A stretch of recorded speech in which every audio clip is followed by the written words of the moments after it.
E aí, gente, tudo bom? Beleza? Para quem não me conhece, eu sou Érico, sou professor de biologia, já tem um tempinho aí, não vou falar muito para não pegar minha idade, mas já tem um tempinho que eu trabalho com biologia, preparatório para vestibular, no vestibular seriado, sou professor de ciências também. E aí eu resolvi migrar aqui para o YouTube, fazer um pouquinho, ver como é que funciona esse esquema aqui no online.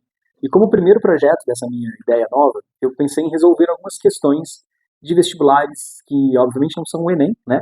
De outros vestibulares, que eu percebo que alguns dos meus alunos em colégio e em pré-vestibulares sempre procuram também. E aí a primeira ideia que me surgiu foi o vestibular da Faculdade das Ciências Médicas aqui de BH, né, de Minas Gerais, com a intenção da gente resolver essa prova que tem algumas questõezinhas que são bem diferentes das questõezinhas do Enem, algumas bem parecidas também, mas enfim, a intenção é acompanhar. Tentei fazer aqui vários videozinhos curtos com a resolução da prova inteira, do segundo semestre de 2024, para não ficar um negócio muito cansativo, né? Então, tentei resolver uma questãozinha por vídeo, para vocês acompanharem. Qualquer dúvida que vocês tiverem, se tiver alguma sugestão também de prova para resolver, Érico, de repente, sei lá, eu vou fazer uma faculdade tal, deixa um comentário. Eu sei que eu tenho que pedir like, eu tenho que pedir para vocês subscreverem, inscreverem no canal. Enfim, essas paradas aí todas. Estou começando agora, foi mal aí, galera. Mas, enfim, se vocês puderem me ajudar e quiser contribuir com dica, falar, Érico, assim não tá legal, faz assado, talvez fique melhor. Estou à disposição de todo mundo para a gente trocar ideia, tá bom? Espero que curtam.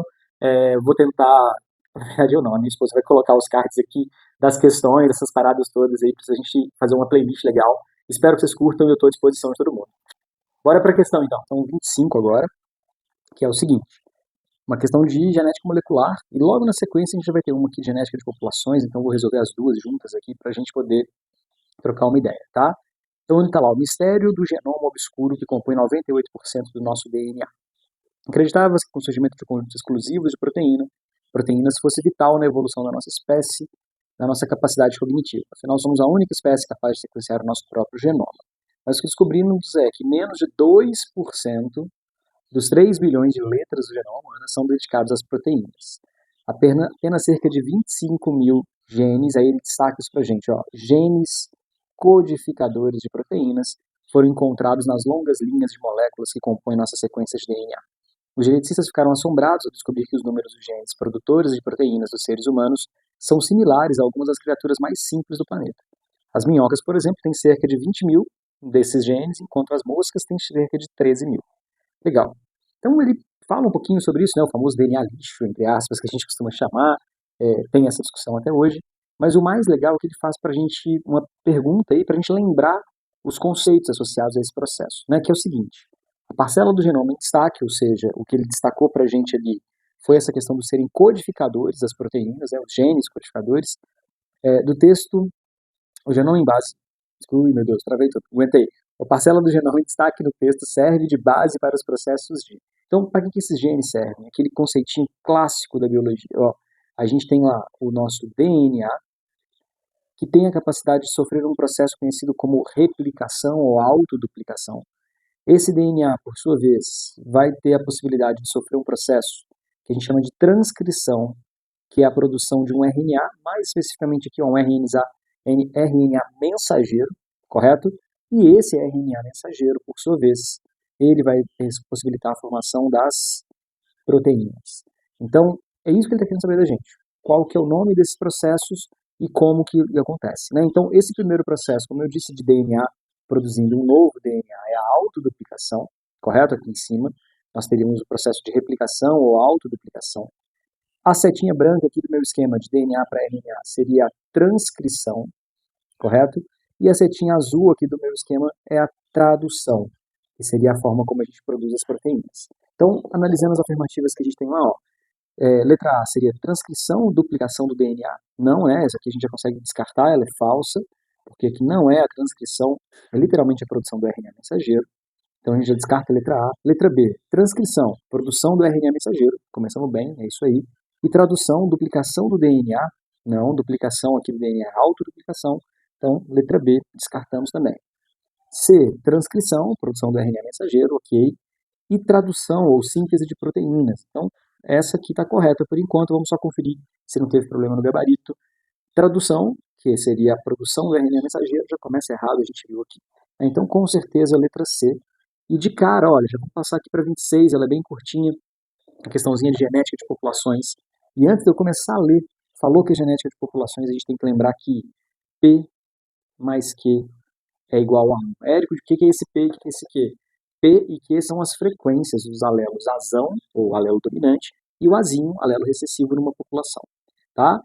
Se por acaso vocês acharem que precisa, me dá um toque, deixa comentário para eu fazer uma aulinha de genética de populações aí, caso vocês acham que seja necessário. Tudo bem?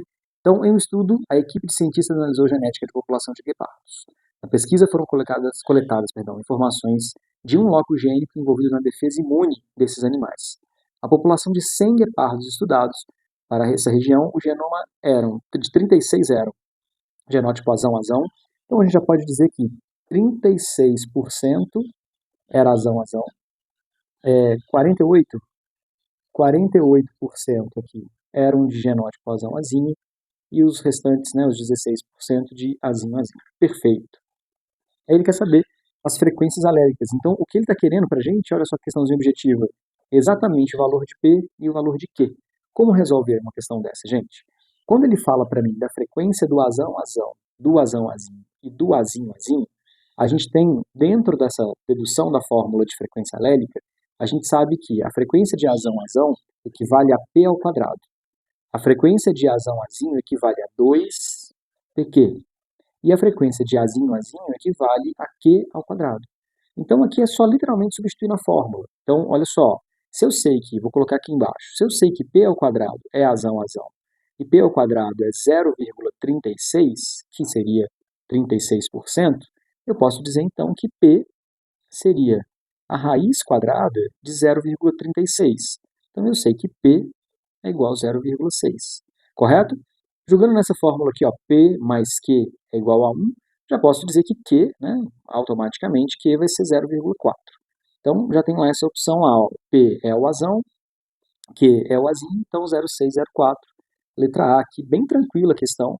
Né, dá para fazer da mesma forma, da outra forma que dá para fazer você pode colocar que Q ao quadrado é igual a 0,16, que seria a mesma coisa que Q igual raiz quadrada de 0,16, que 0,4. Então a gente chegaria no mesmo resultado. Beleza? Valeu! Galera, então, para facilitar a vida de todo mundo, gravei todas as questões desse vestibular aí, 2024, segundo semestre. Estão separadinhas nos cards que vão aparecer por aí. Fiz uma playlist também, então caso você queira resolver a questão 25, 22, 40, enfim, é que você precisar, dá uma olhadinha aí, dá uma moral, tá bom? Quem puder se inscrever, clicar no sininho e tem outra coisa que tem que falar, dá o joinha, curtir, comentar, ajuda muito, tá bom? Valeu, beijo pra todo mundo, espero ter ajudado.